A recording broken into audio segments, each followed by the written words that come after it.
Ethanol carbon காம்பவுண்ட்ஸில் இந்த chemical products ரொம்ப important. இந்த எத்தனாலுடைய 4 ரியாக்ஷன் இருக்குது. இது ரொம்ப ரொம்ப ரொம்ப ரொம்ப இம்பார்ட்டன்ட். 5 மார்க் கொஸ்டினில் வரும். அதில் எத்தனாலுடைய ஸ்ட்ரக்சர் எப்படி இருக்கும்? 2 C இருக்கும், இங்கெல்லாம் H இருக்கும், ஒரே ஒரு OH இருக்கும். ஸோ எத்தனால் அதனுடைய சாதாரணமாக கம்பஷன் அப்படின்னா ஆக்சிஜன் கூட ரியாக்ட் ஆகிறது. ஸோ ஆக்சிஜன் கூட ரியாக்ட் ஆகி carbon di oxide plus heat plus light water CO2 H2O heat and லைட்டை கொடுக்கறது கம்பஷன் ரியாக்ஷன். இப்போ எல்லா கார்பன் காம்பவுண்ட்ஸுமே நமக்கு என்ன ஆகும்? எல்லா ஹைட்ரஜன் கார்பன்ஸுமே என்னவாகும் அப்படின்னு பார்த்தோன்னா நமக்கு ஆக்சிஜன் கூட ரியாக்ட் ஆகி carbon di oxide water heat and லைட்டை கொடுக்கும். அடுத்ததாக எத்தனால், இந்த எத்தனாலுடைய ஸ்ட்ரக்சர் இப்படி இருக்கு இல்லையா?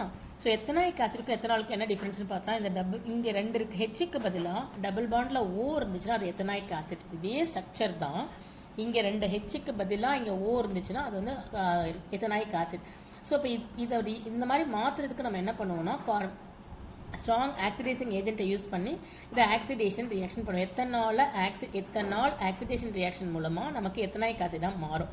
ஸோ இதுக்கு நம்ம என்ன பண்ணுவோம்னு பார்த்தோன்னா எத்தனாலில் ஹீட் பண்ணுவோம். எது கூட சேர்த்து ஹீட் பண்ணுவோம் அப்படின்னு பார்த்தோன்னா ஸ்ட்ராங் ஆக்சிடைசிங் ஏஜென்ட்டை கொடுக்கக்கூடிய பொட்டாசியம் அல்காலின் பொட்டாசியம் பர்மாங்கனேட் அப்படி இல்லைன்னா அசிடிஃபைடு பொட்டாசியம் டைக்ரோமேட். இந்த ஃபார்முலா மட்டும் இங்கே எழுதியிருக்கேன். அசிடிஃபைட் பொட்டாசியம் டைக்ரோமேட் இல்லாட்டினா ஆல்காலின் பொட்டாசியம் பர்மாங்கனேட். இது 2 கூட சேர்த்து நமக்கு ஹீட் பண்ணும்போது இந்த எத்தனால் என்னவாகும்னா ஆக்சிடேஷன் ஆகி எத்தனாயிக் ஆசிடாக மாறும். இது இல்லாமல் இன்னும் 2 ரியாக்ஷன் ரொம்ப இம்பார்ட்டன்ட் ரியாக்ஷன். எத்தனால் ஃபார்முலாவை எழுதும்போது நம்ம எப்படி எழுதலாம்? CH3CH2OH எழுதலாம். அப்படி இல்லைனா C2H5OH எழுதலாம். ஓகேவா? ஸோ இப்போ C2H5OH இது கூட சோடியம், இது ஒரு பெரிய ரியாக்ஷன். இது சோடியம் ஆட் ஆகும்போது நமக்கு என்னவாகும் அப்படின்னு பார்த்தோன்னா சோடியம் எத்தாக்சைடு, இதுக்கு பேர் சோடியம் எத்தாக்சைடு ப்ளஸ் ஹைட்ரஜன் கேஸ் கிடைக்கும். ஸோ இது இல்லாமல் இந்த 4 ரியாக்ஷன் ரொம்ப இம்பார்ட்டன்ட். எத்தனால் ஆக்சிஜன் கூட ரியாக்ட் ஆகி carbon di oxide water heat and லைட்டை கொடுக்குது. அதே எத்தனால் ஆல்காலின் பொட்டாசியம் பர்மாங்கனேட் கூட ரியாக்ட் ஆகி நமக்கு என்ன கிடைக்குது? ஆக்சிடைஸ் ஆகி நமக்கு எத்தனாயிக் ஆசிடாக மாறுது. அதே எத்தனால் சோடியம் கூட மெட்டல் கூட ரியாக்ட் ஆகுது அப்படின்னா சோடியம் எத்தாக்சைடு கிடைக்கும், ஹைட்ரஜன் கேஸை ரிலீஸ் பண்ணும்.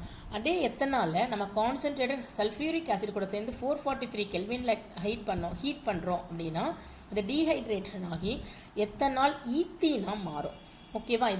இந்த 4 ரியாக்ஷனும் ரொம்ப ரொம்ப ரொம்ப இம்பார்ட்டன்ட் ரியாக்ஷன். இன்னும் 2 இருக்குது, அதையும் சேர்த்து அது தனியாக ஒரு ஷார்ட்ஸாக பார்க்கலாம்.